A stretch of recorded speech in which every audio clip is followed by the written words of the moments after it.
Correção dos exercícios sobre figuras de linguagem, em específico as figuras de palavra e figuras de pensamento.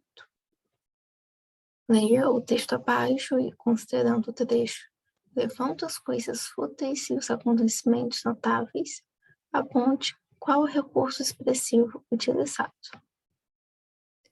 Eu amo a rua. Esse sentimento de natureza toda íntima não vos seria revelado por mim se não julgasse, e razões não tivesse para julgar. Este amor, assim absoluto e assim exagerado, é partilhado por todos vós.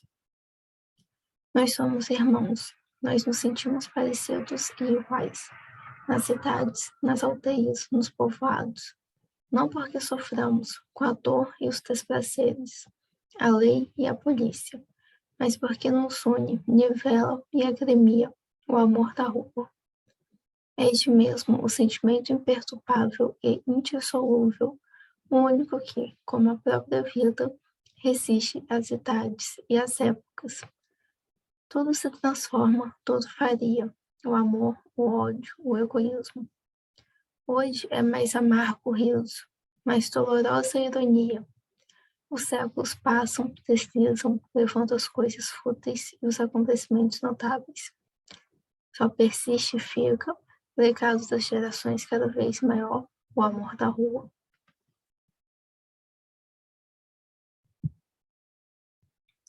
Bom, nesse fragmento que a questão pede, nós temos uma oposição entre coisas e acontecimentos, já que um é fútil, é bobagem, enquanto o outro é notável, importante. E a figura de linguagem que temos essa aproximação de valores opostos é a antítese.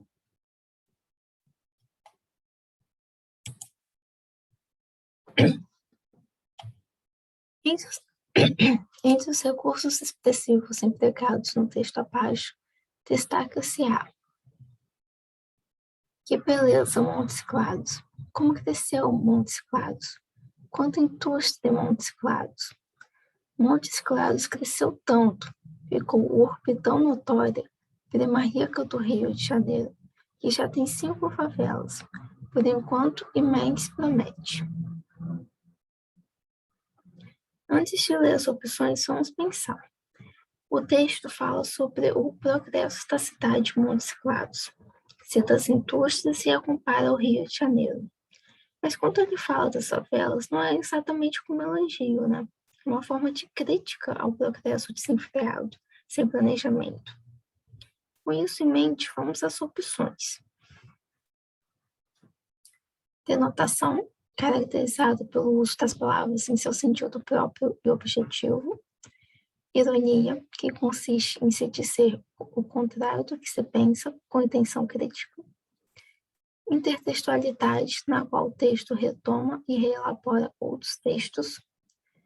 Prossopopeia, que consiste em personificar coisas inanimadas, atribuindo-lhes vida. Metalinguagem, que consiste em fazer a linguagem referir-se à própria linguagem.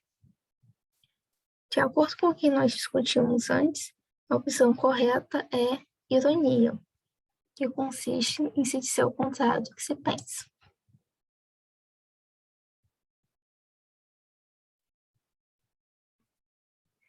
Leia o poema abaixo e respondo.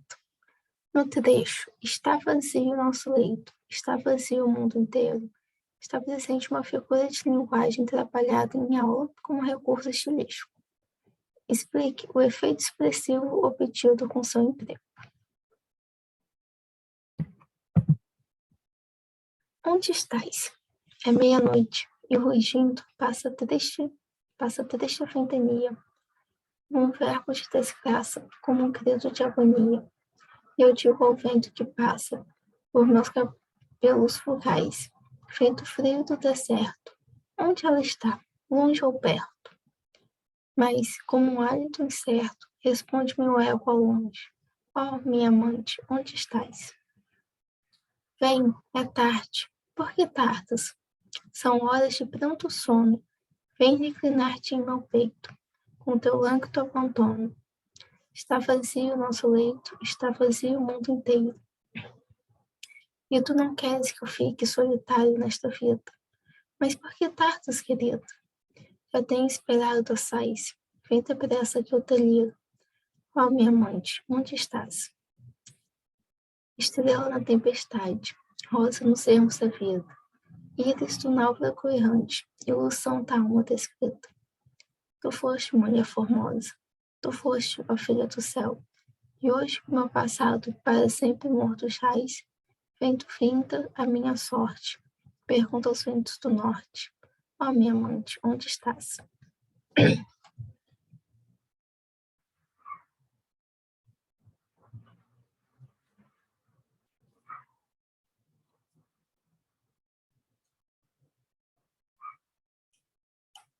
Bom, analisando o trecho que a questão pede, está vazio, nosso leito está vazio o mundo inteiro, a gente tem aqui criado uma relação entre o leito e o mundo, como se o fato de o leito estar vazio esvaziasse o mundo, o que é uma amplificação do sentimento de solidão e de vazio que está se estendendo ao mundo todo. Então, a figura que aqui aparece é a hipérbole. Ouça a música Onde está a honestidade de Noel Rosa e responda a questão seguinte.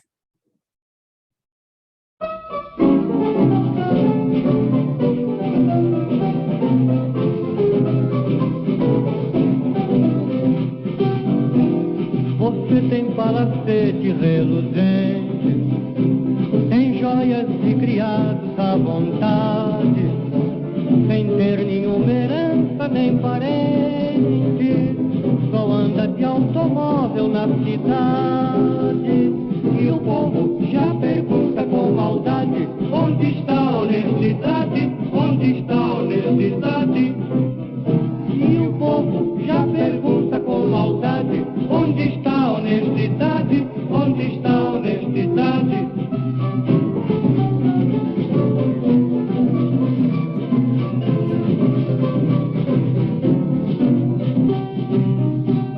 O seu dinheiro nasce de repente, e embora não se saiba se é verdade, você acha nas ruas diariamente anéis, dinheiro e até felicidade. E o povo já pergunta com maldade, onde está a honestidade, onde está a honestidade? E o povo já pergunta com maldade, onde está a honestidade, onde está a honestidade?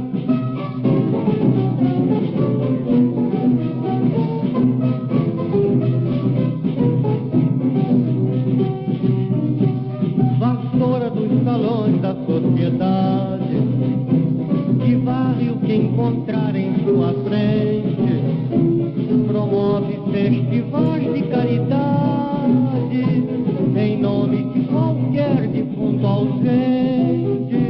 E o povo já pergunta com maldade, onde está a honestidade, onde está a honestidade? E o povo já pergunta com maldade, onde está a honestidade, onde está a honestidade?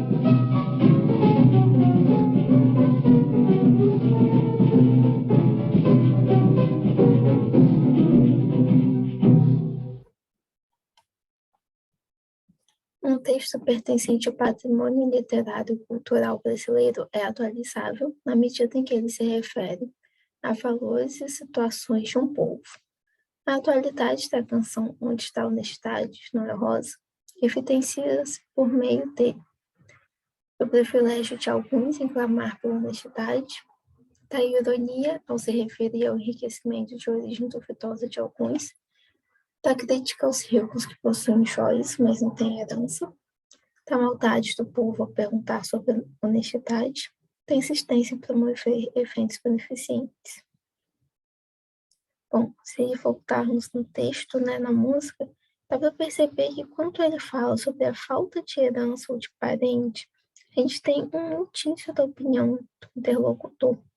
Então, a música se constrói em cima da ironia. O texto apresenta um ponto de vista crítico, construído, dentre outros, pelo recurso da ironia. A qualidade que constitui uma ironia no texto é: silogismo. Um salário mínimo maior do que o que vão dar desarrumaria as contas públicas, comprometeria o programa de estabilização do governo, quebraria a Previdência, inviabilizaria o país e provavelmente desmancharia o penteado do malão. Quem prega um salário mínimo maior o faz por demagogia, oportunismo político ou desinformação. Sérios, sensatos, adultos e responsáveis são os que defendem o reajuste possível nas circunstâncias, mesmo reconhecendo que é pouco. Como parte da população brasileira vive de um mínimo que não dá para viver e as circunstâncias que o impedem de ser maior não vão mudar tão cedo, eis-nos num silogismo bárbaro. Se o país só sobrevive com mais da metade de sua população condenada a uma sobrevida perpétua, estamos todos condenados a uma lógica do absurdo. Aqui, o sério é temerário, o sensato é insensato, o adulto é irreal e o responsável é criminoso. A nossa estabilidade e o nosso prestígio com a comunidade financeira internacional se devem à tenacidade com que homens honrados e capazes, resistindo a apelos emocionais, mantêm uma política econômica solidamente fronteada na miséria alheia e uma admirável coerência passeada na fome dos outros. O país só é viável se metade da população não for. Bom, o texto apresenta um ponto de vista crítico, construído, dentre outros, pelo recurso da ironia. A qualidade que constitui uma ironia no texto é: bom, a gente tem o texto silogismo, que é uma crítica ao governo da época de FHC. Então, por isso a gente sabe que a ironia vai parecer como se o autor concordasse com o governo. E a lição dos trechos que estão aqui marcados, né? Estão privados, a gente vê que o adjetivo admirável, que se refere à coerência, é o que está empregado no sentido irônico.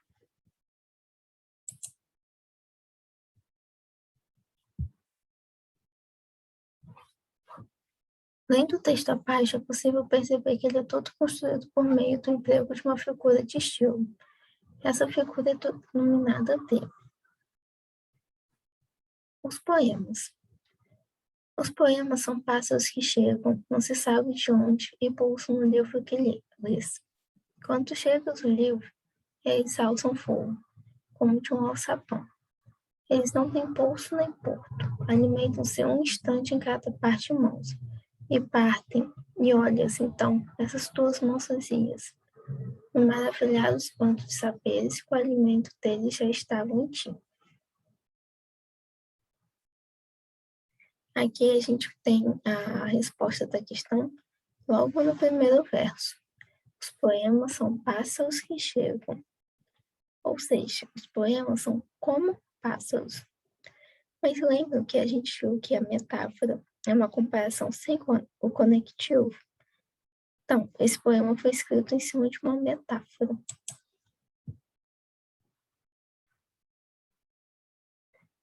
Mas, recusando o colóquio, desintegrou-se no ar constelado de problemas. O estranhamento provocado no verso destacado constitui um caso de science fiction. O marciano encontrou-me na rua e teve medo da minha impossibilidade humana.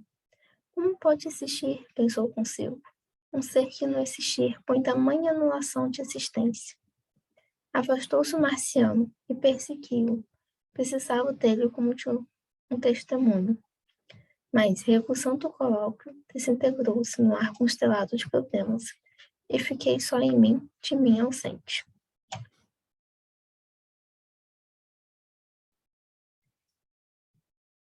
Primeiro, vamos identificar o estranhamento ao qual a questão se refere.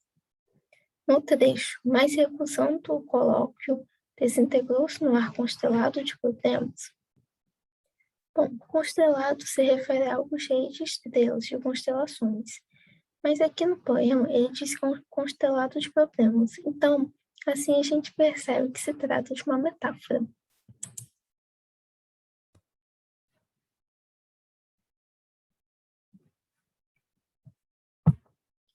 A estrela é o índio. Na contramão do vento que se move, as comemorações dos 500 anos, uma programação alternativa está deixando de lado a caravela para se empenhar no Brasil de antes de Cabral e está dando ao índio o lugar de destaque na festa. As atividades incluem encontros com integrantes de tribos variados, debates e uma exposição com trabalhos do fotógrafo Sebastião Salgado e textos do poeta Tiago de Melo. Desde o início da semana, no foyer do Centro Cultural Banco do Brasil, crianças de diferentes idades vêm aprendendo história e deixando preconceitos de lado com o Tiniá, um índio de 29 anos da tribo Funiô, de Pernambuco, que abandonou a aldeia ainda menino após uma invasão de terra que perdeu vários parentes. Do massacre nasceu o desejo de falar os pequenos homens brancos, os filhos da elite, como diziam, e impedir conflitos futuros. Há 3 anos, Tiniá percorre escolas do Rio, fala das tribos e da memória de seus ancestrais, apresenta danças e ritos, mostra arcos, flechas e seduz o público com a fala mansa, um ótimo humor. Agora, como centro dos 500 anos de resistência das populações indígenas no Brasil, organizado pela Cineduc, Cinema Educação, ele fala para crianças e adultos. As comemorações dos 500 anos, de certa forma, até expõem a cultura indígena, mas de maneira muito romântica. Essa atividade pretende desmistificar isso e deixar uma semente para que o contato com a cultura indígena continue e se torne corriqueiro, diz Ricardo Paes, coordenador do projeto. A linguagem figurada, conhecida característica dos textos literários, encontra-se também em outros tipos de textos. Verifica-se um exemplo de metonímia no seguinte fragmento da reportagem.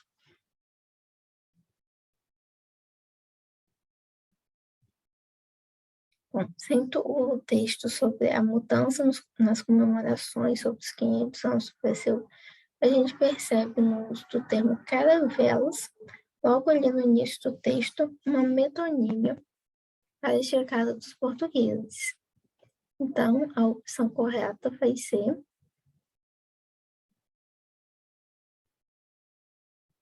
a última aqui. Uma programação alternativa está deixando de lado a caravela.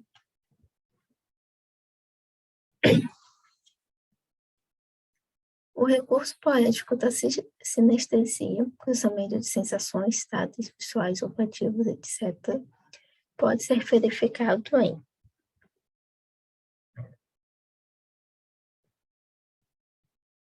entraremos na densa mata e resumo de todas essas vidas.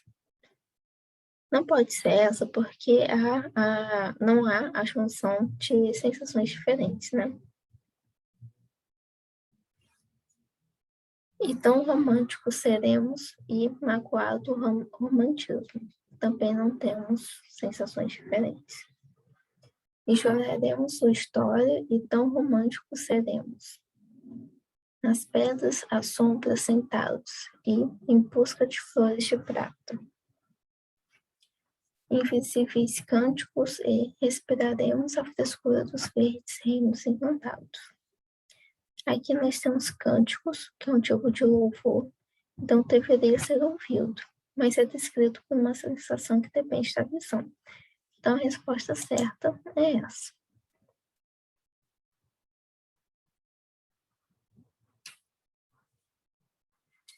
Ferreira Goulart, um dos grandes poetas brasileiros da atualidade, é autor de Bicho Urbano, poema sobre sua relação com os pequenos e grandes detalhes. Bicho Urbano. Se disser que eu prefiro morar em Pirapenas ou em outra qualquer pequena cidade do país, estou mentindo. Ainda que lá se possa de manhã lavar o rosto no orvalho e o pão preserve aquele branco sabor de alvorada, a natureza me assusta. Com seus matos sombrios, suas águas, suas aves que são como aparições, Me assusta quase tanto quanto esse abismo de casas e de estrelas abertos sobre minha cabeça.